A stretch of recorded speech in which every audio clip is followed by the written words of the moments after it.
Police स्टेशनमध्ये दाखल असलेल्या एका दखलपात्र गुन्ह्यात कारवाई न करण्यासाठी 2,000ची लाच स्वीकारताना एसीबीने रंगहात पकडल्याची खळबळजनक घटना यवतमाळच्या दिग्रसमध्ये घडल्याचं समोर आलं आहे।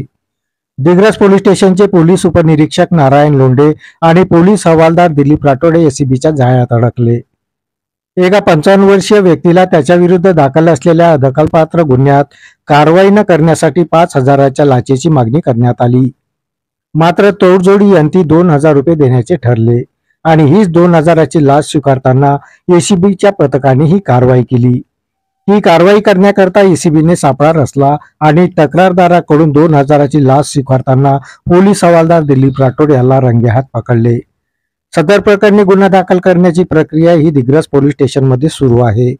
ही कारवाई अँटी करप्शन ब्युरो अमरावतीचे पोलीस अधीक्षक मारुती जगताप, अप्पर पोलीस अधीक्षक सचिंद्र शिंदे आणि पोलीस उप अधीक्षक उत्तम नामनवाडे, अँटी करप्शन ब्युरो यवतमाळ यांच्या मार्गदर्शनाखाली करण्यात आली। एसीबीच्या या कारवाईने पोलीस वर्तुळात एकच खळबळ उडाली आहे।